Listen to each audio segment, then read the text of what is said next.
Hello children, most welcome to all of you. I hope your study is going in a very good way and you are understanding the facts more clearly. And one advice will be for you that for any confusion, read the lectures twice thrice. That will make the matter more clear and more easier for you. Alright? So children, in today's video lecture, we are going to study a new point of the concerned topic, that is atom and molecule, and we are going to study is valency. So first of all, I want to explain what is valency, how valency is determined, and what is the application of valency. So these points I am going to explain, learn and try to write systematically. Okay? So term valency is derived from Latin word valentina. This word,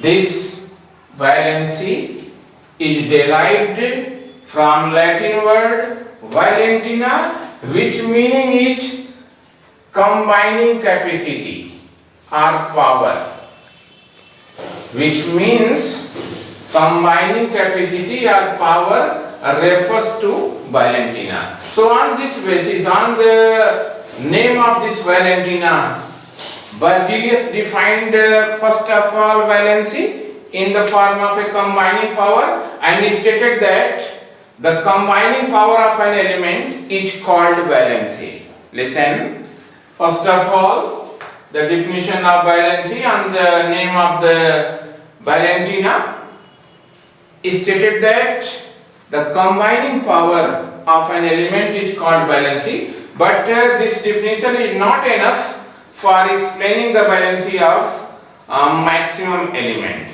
So later on, an English scientist, Frank Land, listen sincerely, English scientist Frank Land in 1855 gave the idea about valency, and in that Frank Land assumes the valency of hydrogen is 1, which is regarded as a standard. Listen, according to Frank Land, means that according to Frank Land, the valency is based on the valency of hydrogen.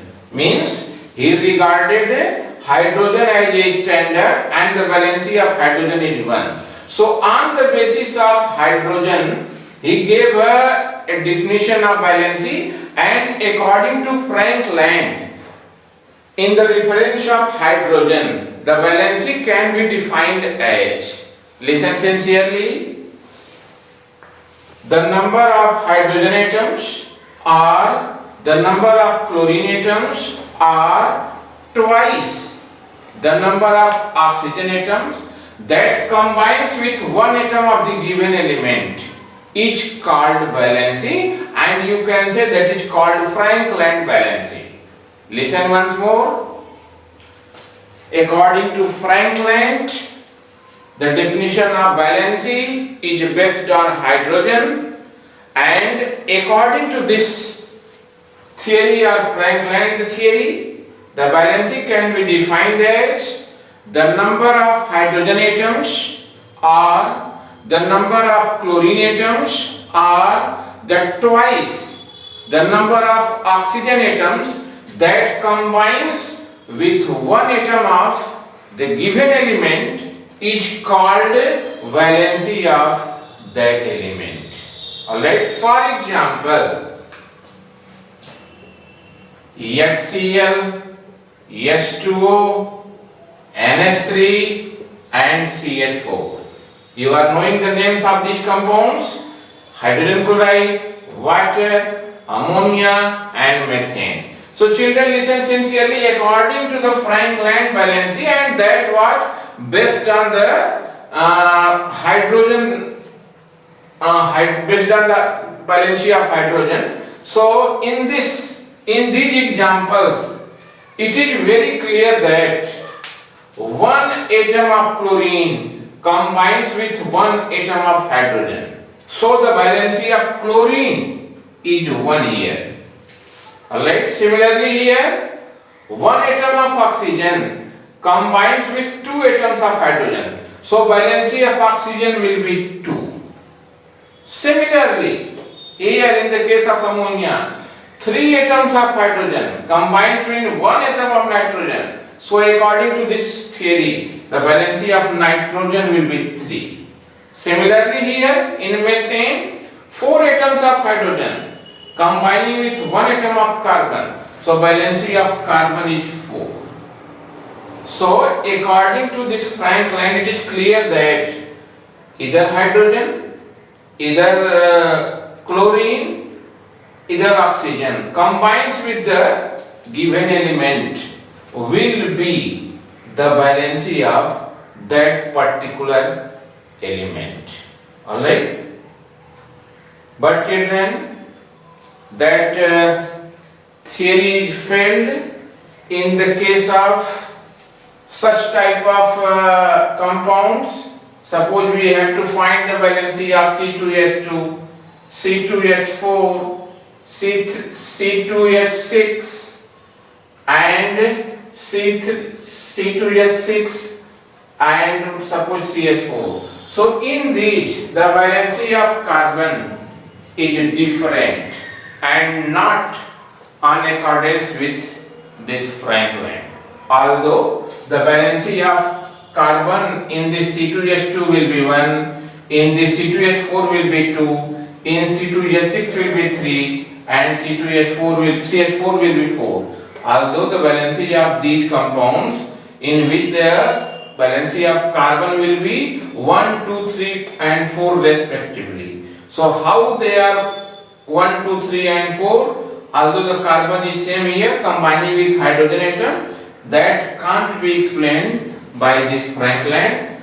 And some more compounds like PCl3, PCl5, that was also not explained properly by Frank-Land. So this theory was cancelled, means Frank-Land theory was cancelled and a new theory was launched, and that theory is called electronic theory or Lewis theory.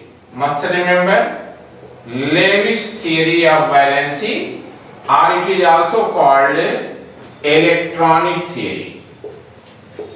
Lewis theory or electronic theory of valency, that was perhaps given in 1924 by American scientist Lewis, and that is the prominent theory which we have to know, which we have to study, and by this theory we are capable to explain the valency of any element. Alright? So what is the statement of this theory? Listen. According to Lewis theory or according to electronic theory, it is also called modern theory of valency. This is also termed modern theory of valency. So according to this modern theory, the valency can be defined as the number of electrons lost or number of electrons gained or number of electrons shared by one atom of the given element. By one atom of the given element is called valency of that element. This is the statement of Lewis theory or electronic theory or modern theory. For example, children, you have heard the name of hydrogen, and according to this principle or according to this theory, it is stating that number of electron lost or number of electron gained or number of electrons shared. Okay, so hydrogen having one electron in their valence shell. One thing I would like to explain also, what is valence shell or what is outermost shell? Solution: the electron which is present in outermost shell of the particular atom is called valence shell, and that electron present in valence shell is referred as the valency of that very element. Listen once. The number of electron present in outermost shell of the atom is called its valence shell, and the number of electron which is present in outermost or valence shell is referred as the valency of that element.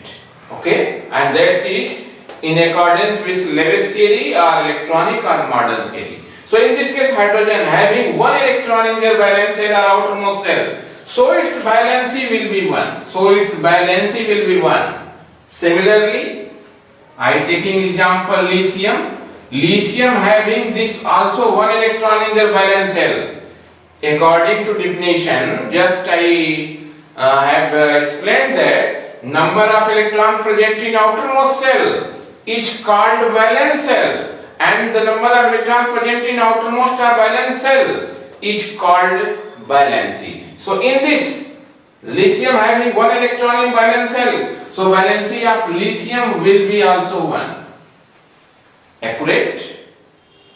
Similarly, suppose you have to find the valency of element beryllium. So beryllium having 2 electron in their valence shell, this outermost or valence. So no doubt, according to definition, valency of beryllium will be 2. Alright children. Similarly, suppose we have to find valency of boron 5p. So according to theory, this theory, outermost shell means this 3 electrons is called valence shell. So number of electrons present in valence shell according to this theory is called valency. One thing there mentioned that electron lost or gained. Listen.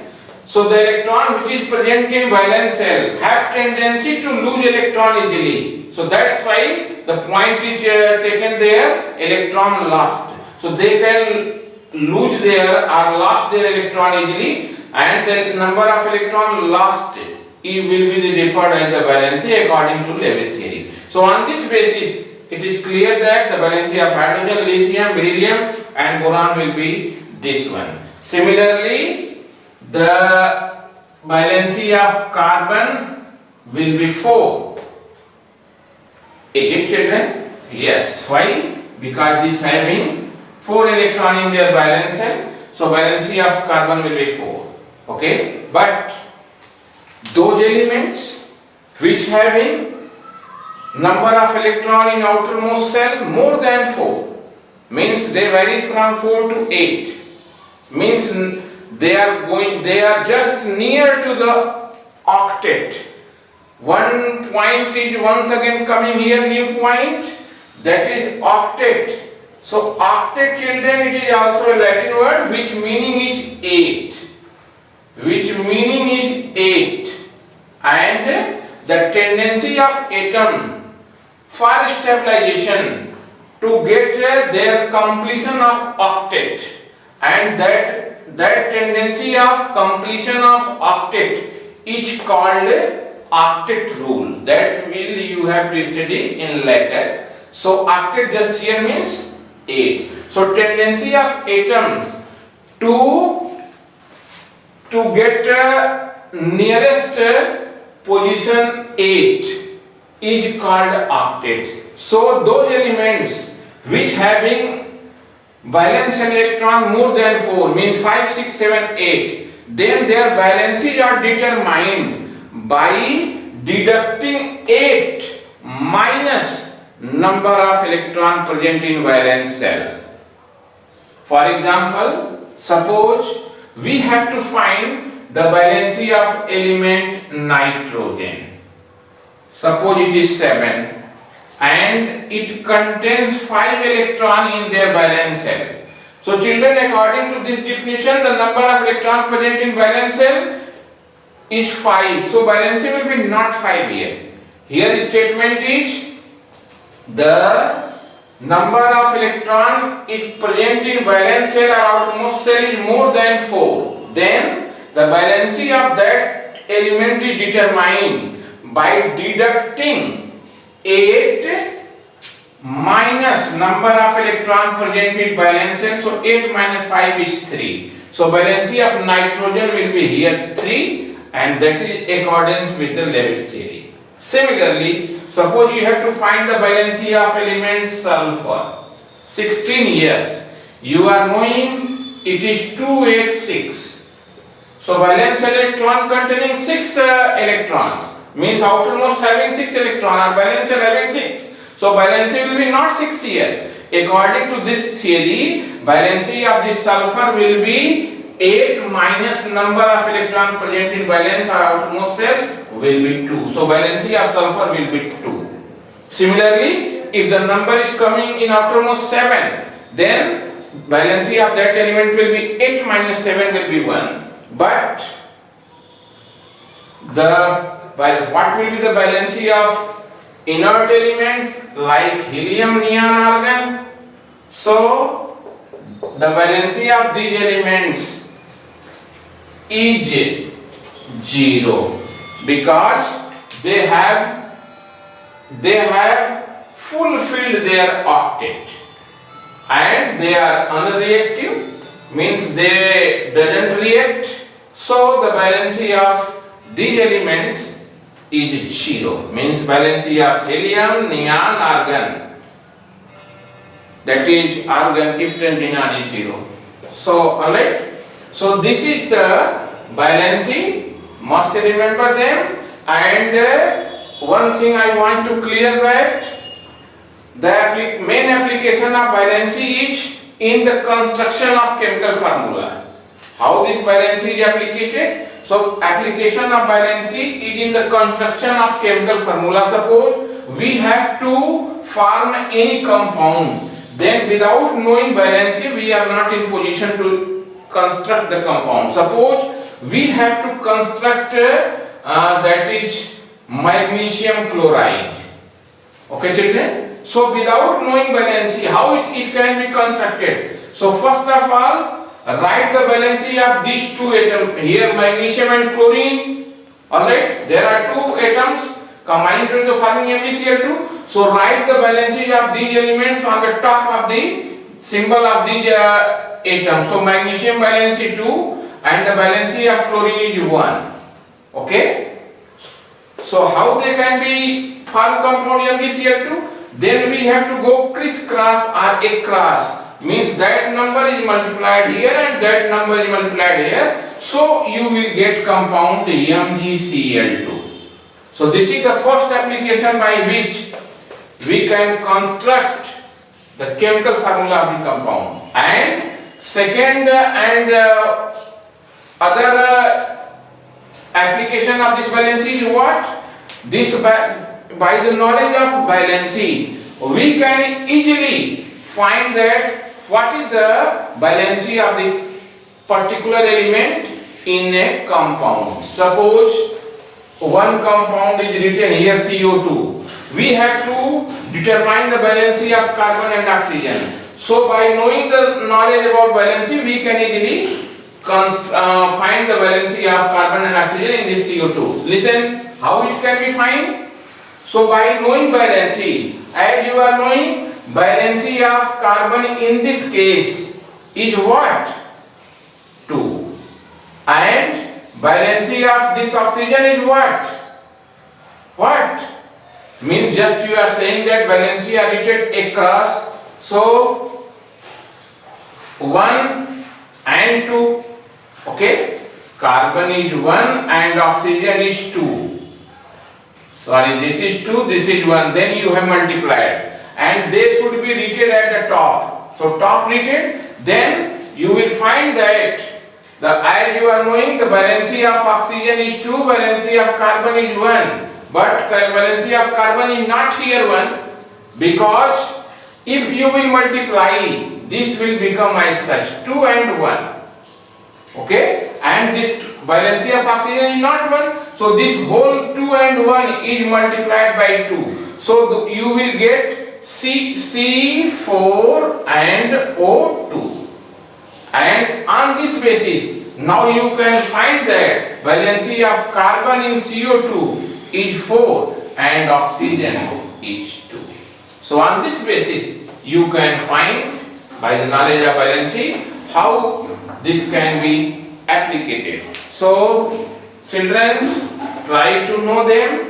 If not understand, ask me without any hesitation. And one more thing I want to explain, that must remember all the definitions of valency, and in next lecture I will explain one more important point of this very chapter, that is how chemical formula of a compound can be drawn or can be constructed. So this is all about valency. Thank you very much. Have a tremendous day.